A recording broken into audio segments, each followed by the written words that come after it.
पार्टीचं नाव महाराष्ट्र नवनिर्माण सेना.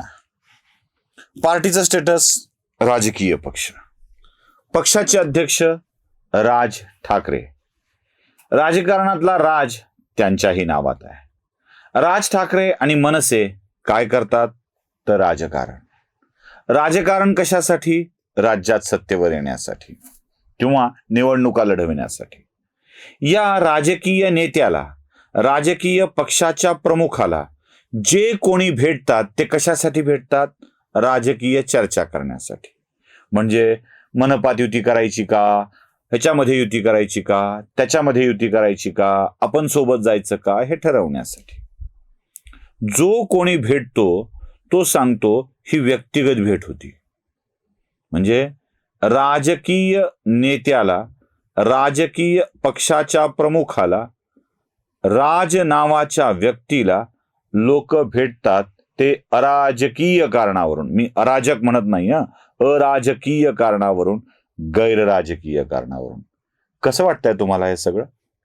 का राज ठाकरेंना राजकीय कारणांनी लोक का भेटत नसतील तेच आपण जरा समजून घेणार आहोत.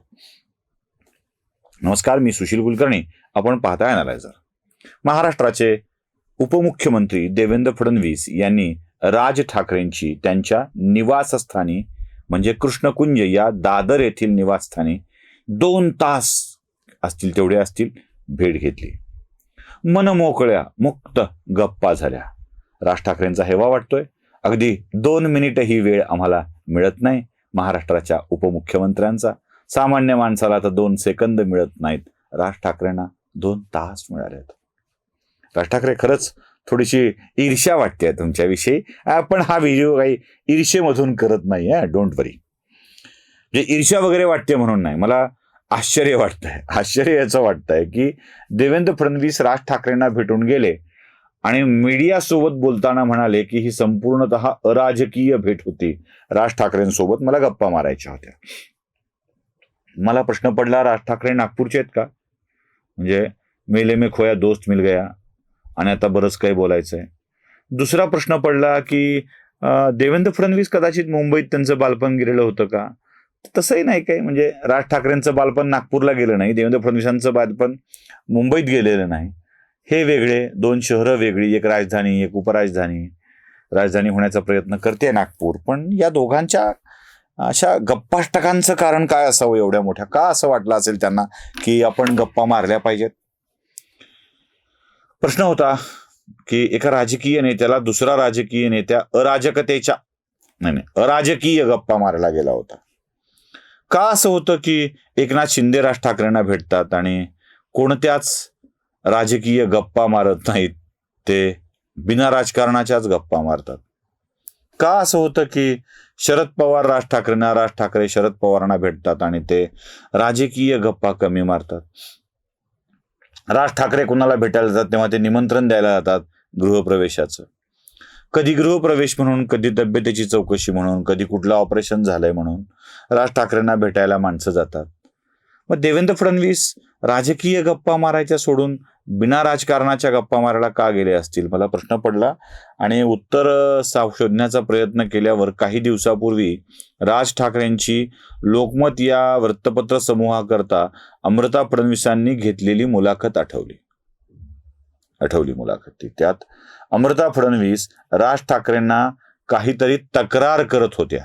काय होती तक्रार? अमृता फडणवीसांच्या तोंडून ऐका. तुम्ही म्हटलं की देवेंद्रजींनी थोडं जसं इथे लक्ष देतात, वर पण लक्ष द्यायला पाहिजे आणि त्यांनी मला वाटतं थोडं घरी पण लक्ष द्यायला पाहिजे. माझा एक प्रश्न आहे तुम्हाला. मला तुमच्या घरच्या प्रश्नांमध्ये नका आणू मला. नाही, ऐकलीत? यावर राज ठाकरेंनी दिलेलं उत्तरही मोठं मार्मिक आहे. आता मार्मिक आहे म्हणजे श्रीकांत ठाकरेंचं मार्मिक होतं म्हणून मी मार्मिक असं म्हणत नाहीये. राज ठाकरेंचं उत्तरही मोठं क्रिस्पी आहे, खुमासदार आहे. ते ऐकून घ्या. म्हणजे जाहीर व्यासपीठावर तर राज ठाकरे म्हणाले तुमचं तुम्ही बघा, मला यात ओढू नका, मी त्यांना कशाला सांगू. आता अमृता फडणवीसांनी राज ठाकरेंच्याकडं ते कुटुंबासाठी वेळ देत नाहीत अशी तक्रार केल्यामुळं कुटुंबासाठी वेळ द्यायला शिका हे सांगायला देवेंद्र फडणवीसांनी राज ठाकरेंना बोलवलं होतं की काय? किंवा त्यांनी यांना त्यांना कोणी का असताना कोणाला बोलवलं होतं की काय, असा प्रश्न मला पडतो. जर राजकारणाच्या विरहित गप्पा मारायच्या असतील तर तुमचं ते ऑपरेशन झालंय ते कसं झालं होतं हे बोलायला बोलवलं होतं का? जाऊ दे, बाकी आपल्याला काय, ते राजकारण सोडून बोलणार असतील तर विषय काय आहे विचारायची काय गरज आहे? त्यांचा विषय त्यांनी चर्चा करावी. पण माझा प्रश्न हा आहे की राज ठाकरेंना कोणीच राजकीय विषयावर का बोलत नाही? बोलायला पाहिजे ना. अहो, त्यांनी दुकान नको ना म्हणायला, त्यांनी पक्ष काढलाय, राजकीय पक्ष काढलाय, एक हाती सत्ता मागतायत, गेलेलं वैभव पुन्हा परत येण्याची अपेक्षा व्यक्त करतायत, ते ब्ल्यू प्रिंट काढतायत, लोकांना सांगतायत मला निवडून द्या, लोक मतच देत नाही तसं दुःख व्यक्त करतायत. त्या माणसाला तुम्हाला भेटायचं असेल तर राजकीय कारणच असली पाहिजेत, फक्त आम्ही सांगणार नाहीत असं म्हणणं ठीक आहे. शिंदे भेटले, खाजगीत भेटलो. फडणवीस भेटले, खाजगीत भेटलो. उद्धव ठाकरे भेटले, कौटुंबिक कारणामुळे भेटलो. तब्येत विचारायला गेलो होतो, उद्धवला तिकडे घेऊन गेलो होतो, इकडे घेऊन गेलो होतो, हेच सगळं सांगितलं जातं. म्हणजे मी या आधीच्या व्हिडिओत एक गोष्ट बोलली आहे बघा, म्हणजे पुरुष आणि स्त्रियांची नाती जरा वेगवेगळी असतात. एक असतं ते लिव्ह इन रिलेशनशिप वालं, सगळ्या जगाला ठाऊक असतं दोघांचं लग्न नाही झालं पण दोघं एकत्र राहत आहेत.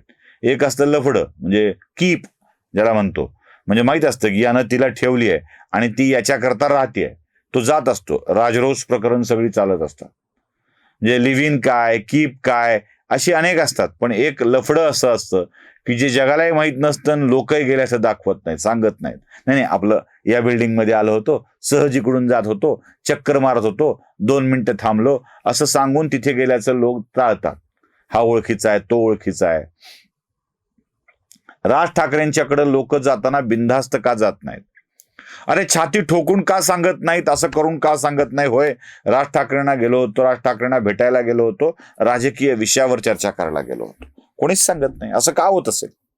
काय प्रॉब्लेम असेल राज ठाकरेंच्या या खुलेपणाने सांगण्याच्या विषयामध्ये? जो जातो तो खाजगी भेट, जो जातो तो व्यक्तिगत, जो जातो तो अराजकीय गोष्टी बोलायला जातो. ही राजकीय पक्षामधली अराजकता बघूनच मला आता आश्चर्य वाटायला लागलंय. राज ठाकरेंना कोणीतरी राजकीय भेटीसाठी भेटायला जावं आणि त्या संबंधांना जाहीरपणे सांगावं, अशी छोटीशी आमची अपेक्षा आहे. पण ती कोणी पूर्ण करेल असं वाटत नाहीये. बघूया, कोणीतरी सापडेलच की राज ठाकरेंना बिना राजकारणाच्या अपेक्षा न भेटता राजकीय कारणानेच भेटेल. तरी आपण सध्या फडणवीस अमृता वहिनींची तक्रार ऐकून घ्यायला गेले असतील असं गृहीत धरूया. नमस्कार.